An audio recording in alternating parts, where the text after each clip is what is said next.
Hello viewers, তোমরা দেখছো PSC আড্ডা। আজকের ক্লাসে তোমাদের স্বাগতম।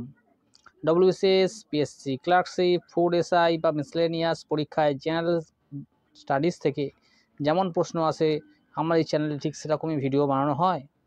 যদি চ্যানেলটিকে ভালো লাগে অবশ্যই চ্যানেলটিকে সাবস্ক্রাইব করে বেল আইকন বাজিয়ে রেখো, যাতে এরকম নিত্য নতুন ভিডিও নোটিফিকেশান সবার আগে পেয়ে যাও। চলো ভিডিওটি শুরু করা যাক। ক্লাসের বিষয় হলো ভূগোল ও ভারতের নদ নদী এবং নদ নদীতে অবস্থিত বিভিন্ন শহর নিয়ে। পরীক্ষায় এই থেকে বা এই টপিক থেকে একটি বা দুটি প্রশ্ন অবশ্যই এসে থাকে। ভিডিওটি প্রথম থেকে শেষ পর্যন্ত দেখো। যদিও ভিডিওটি একটু ভালো লাগে তবে সেই চ্যানেলটিকে সাবস্ক্রাইব করে বেল আইকন বাজিয়ে রেখো, যাতে এরকম নিত্য নতুন ভিডিও নোটিফিকেশন সবার আগে পেয়ে যাও। চলো ভিডিওটি শুরু করা যাক।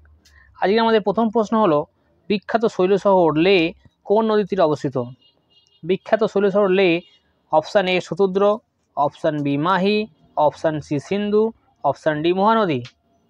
এক্ষেত্রে প্রশ্নের উত্তর হয়ে যাবে অপশান সি সিন্ধু, অর্থাৎ বিখ্যাত শৈল শহর লে সিন্ধু নদীর তীরে অবস্থিত। আমাদের পরবর্তী প্রশ্ন হলো, ভারতের একটি অন্তর্বাহিনী নদীর নাম। ভারতের একটি অন্তর্বাহিনী নদীর নাম। Option A Narmada, option B Tapti, option C Luni, option D Kaveri. এক্ষেত্রে সঠিক প্রশ্নের উত্তর হয়ে যাবে অপশান সি লুনি, অর্থাৎ ভারতের একটি অন্তর্বাহিনী নদীর নাম হলো লুনি। আমাদের পরবর্তী প্রশ্ন হলো, নর্মদা যে রাজ্যের প্রধান নদী, অর্থাৎ নর্মদা নদী কোন রাজ্যের প্রধান নদী হিসাবে পরিচিত? Option A Madhya Pradesh, option B Jharkhand, option C Orissa, option D Bihar. এক্ষেত্রে তৃতীয় প্রশ্নের উত্তর হয়ে যাবে মধ্যপ্রদেশ, অর্থাৎ নর্মদা নদী মধ্যপ্রদেশ রাজ্যের প্রধান নদী। আমাদের পরবর্তী প্রশ্ন হলো, নিম্নলিখিত কোন নদীটি পূর্ববাহিনী, অর্থাৎ কোন নদীটি পূর্ব দিকে প্রবাহিত হয়ে বঙ্গোপসাগরে পড়েছে? Option A Narmada, option B Tapti, option C Sabarmati, option D Kaveri. এক্ষেত্রে আমার 74 নম্বর প্রশ্ন হয়ে যাবে অপশান ডি কাবেরী, অর্থাৎ কাবেরী নদীটি ভারতের একটি পূর্ববাহিনী নদী। আমাদের পরবর্তী প্রশ্ন হলো, নিম্নলিখিত নদীগুলির মধ্যে কোনটি বিন্ধ্য পর্বত থেকে উৎপন্ন হয়ে গুজরাটের সমভূমির মধ্য দিয়ে প্রবাহিত হয়ে খাম্বাত উপসাগরে পতিত হয়েছে? Option A Sabarmati, option B Mahi, option C Luni, option D Godavari. এক্ষেত্রে প্রশ্নের সঠিক উত্তর হয়ে যাবে অপশান বি মাহি, অর্থাৎ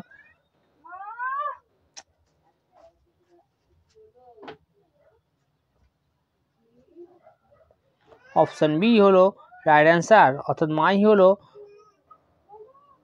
সঠিক উত্তর। আমাদের পরবর্তী প্রশ্ন হলো, নিম্নলিখিত নদীগুলির মধ্যে কোনটি সাতপুরা ও অজন্তা পাহাড়ের মধ্য দিয়ে প্রবাহিত হয়েছে? নিম্নলিখিত নদীগুলির মধ্যে কোনটি সাতপুরা ও অজন্তা পাহাড়ের মধ্যে প্রবাহিত হয়েছে? Option A Tapti, option B Mahanadi, option C Narmada, option D Kaveri.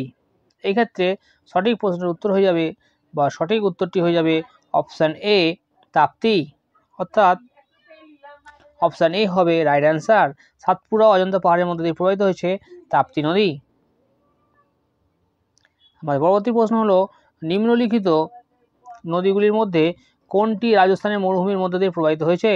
নিম্নলিখিত নদীগুলির মধ্যে কোনটি রাজস্থানের মরুভূমির মধ্য দিয়ে প্রবাহিত হয়েছে? Option A Sabarmati, option B Mahi, option C Luni, option D Mandovi. এক্ষেত্রে সঠিক প্রশ্নের উত্তর হয়ে যাবে অপশান সি লুনি, অর্থাৎ লুনি নদীটি রাজস্থানের মরুভূমির মধ্য দিয়ে প্রবাহিত হয়েছে। আমাদের পরবর্তী প্রশ্ন হলো, সর্দার সরোবর নামক নদী প্রকল্পের সঙ্গে সম্পর্কিত নদীটি হলো? সর্দার সরোবর নদী প্রকল্পের সঙ্গে সম্পর্কিত নদীটি হলো তাপ্তি, নর্মদা, মহানদী, কৃষ্ণা। এক্ষেত্রে আমাদের অষ্টম প্রশ্নের উত্তর হয়ে যাবে নর্মদা, অর্থাৎ নর্মদা নদীটি সর্দার সরোবর নামক নদী প্রকল্পের সঙ্গে সম্পর্কিত।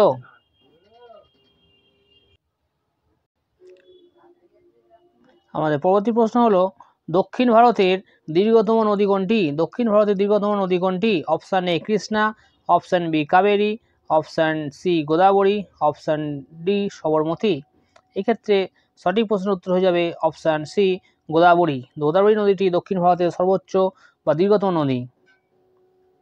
আর পরবর্তী প্রশ্ন হলো, নিচের নদীগুলির মধ্যে কোনটি সবচেয়ে বেশি প্রশস্ত, অর্থাৎ সবচেয়ে বেশি চওড়া? Option A Godavari, option B Ganga, option C Yamuna, option D Narmada. অর্থাৎ আমাদের 10 নম্বর প্রশ্নের উত্তর হয়ে যাবে গোদাবরী। গোদাবরী নদীটি সবচেয়ে বেশি প্রশস্ত।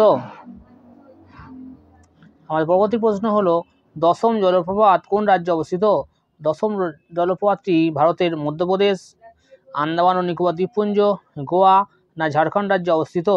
অর্থাৎ আমাদের 11 নম্বর প্রশ্নের উত্তর হয়ে যাবে দশম জলপ্রপাতটি ভারতের ঝাড়খণ্ড রাজ্যে অবস্থিত। অর্থাৎ অপশান ডি হলো রাইট অ্যান্সার।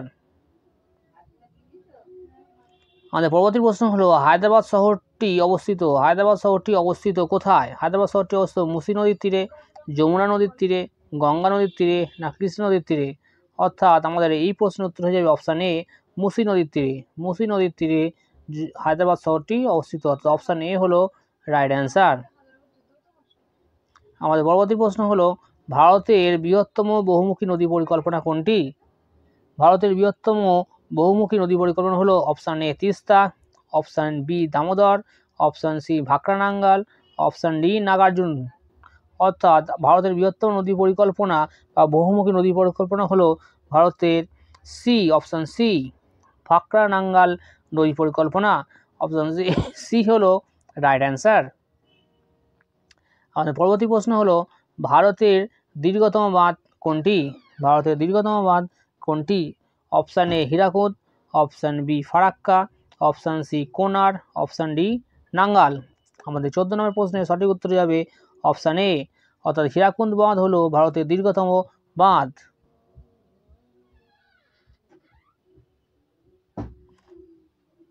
আমাদের পরবর্তী প্রশ্ন হলো মানালি শহরটি কোন নদীর তীরে অবস্থিত?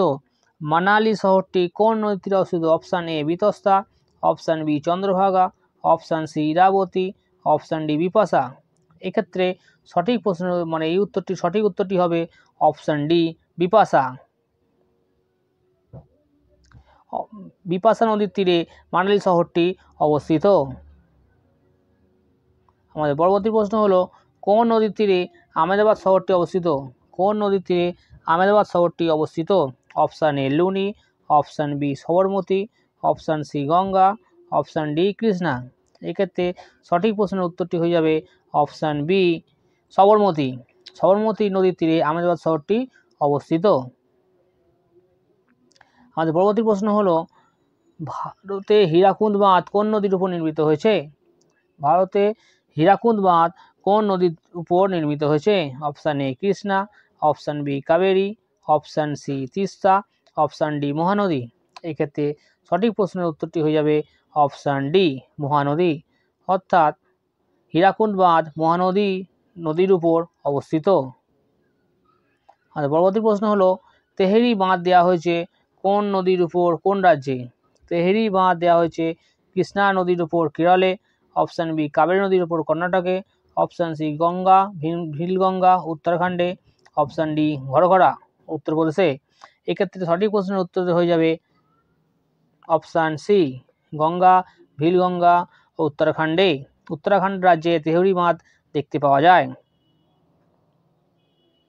আমাদের পরবর্তী প্রশ্ন হলো নাগার্জুন সাগর প্রকল্প অবস্থিত। নাগার্জুন সাগর প্রকল্প অবস্থিত অপশান এ কেরলে, অপশান বি তামিলনাড়ুতে, অপশান সি কর্ণাটকে না অপশান ডি অন্ধ্রপ্রদেশে। এক্ষেত্রে সঠিক উত্তরটি হয়ে যাবে অন্ধ্রপ্রদেশে। অর্থাৎ অপশান ডি হলো রাইট অ্যান্সার। নাগার্জুন সাগর প্রকল্প ভারতের অন্ধ্রপ্রদেশ রাজ্যে দেখতে পাওয়া যায়। আমাদের পরবর্তী প্রশ্ন হলো কাবেরী নদীর গতিপথে অবস্থিত বিখ্যাত জলপ্রপাত কোনটি? কাবেরী নদীর গতিপথে অবস্থিত বিখ্যাত জলপ্রপাত হলো option A Hundru, option B Shivasamudram, option C Narmada, option D Jog. অর্থাৎ আমাদের 20 নম্বর প্রশ্নের সঠিক উত্তর হবে শিবসমুদ্রম। শিবসমুদ্রম নদীর বা জলপ্রপাতটি কাবেরী নদীর গতিপথে অবস্থিত। আমাদের পরবর্তী প্রশ্ন হলো নিচের কোন জায়গা গঙ্গা যমুনা সরস্বতীর সঙ্গমস্থলে অবস্থিত? Option A Haridwar, option B Varanasi, option C Mathura, option D Allahabad. অর্থাৎ আমাদের পরবর্তী প্রশ্নের উত্তর হয়ে যাবে এলাহাবাদ। এলাহাবাদ রাজ্যটি বা জায়গাটি গঙ্গা যমুনা সরস্বতী সঙ্গমস্থলে অবস্থিত। আমাদের পরবর্তী প্রশ্ন হলো শহর ও তার নদীকেন্দ্রিক অবস্থান ক্ষেত্রে কোন জোড়াটি সঠিক নয়? কটক মহানদী, দিল্লি যমুনা, হরিদ্বার গঙ্গা, আগ্রা গঙ্গা। এক্ষেত্রে সঠিক প্রশ্ন হয়ে যাবে, উত্তরটি হয়ে যাবে আগ্রা গঙ্গা নদীর তীরে। আগ্রা শহরটি গঙ্গা নদীর তীরে অবস্থিত নয়, এক্ষেত্রে অপশান ডি হবে রাইট অ্যান্সার। আমাদের পরবর্তী প্রশ্ন হলো পৃথিবীর উচ্চতম লবণাক্ত জলের হ্রদ কোনটি? পৃথিবীর উচ্চতম লবণাক্ত জলের হ্রদ কোনটি?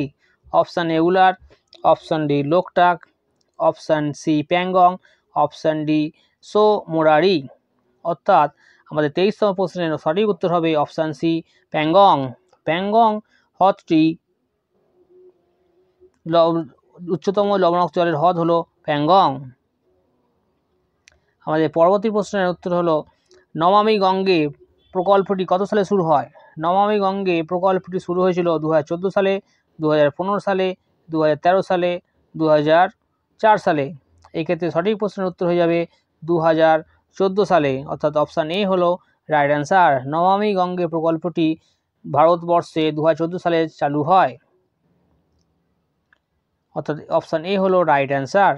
আমাদের পরবর্তী প্রশ্ন হলো অলকানন্দা ও মন্দাকিনীর মিলনস্থল যেটি কী নামে পরিচিত? অলকানন্দা ও মন্দাকিনীর মিলনস্থল হলো দেবপ্রয়াগ, রুদ্রপ্রয়াগ, কর্ণপ্রয়াগ না সোনপ্রয়াগ? অলকানন্দা ও মন্দাকিনীর মিলনস্থল হলো রুদ্রপ্রয়াগ নামে পরিচিত, অর্থাৎ অপশান বি হলো রাইট অ্যান্সার। অতএব বন্ধুরা, ভিডিওটি কেমন লাগলো? যদি ভিডিওটি একটু ভালো লেগে থাকে, তোমাদের চাকরির প্রস্তুতির ক্ষেত্রে যদি একটু সাহায্য করে থাকে, তাহলে ভিডিওটিকে লাইক করে চ্যানেলটিকে সাবস্ক্রাইব করে পাশে থেকো, যাতে এরকম নিত্য নতুন ভিডিও নোটিফিকেশান সবার আগে পেয়ে যাও। এতক্ষণ ধরে ভিডিওটি দেখার জন্য ধন্যবাদ।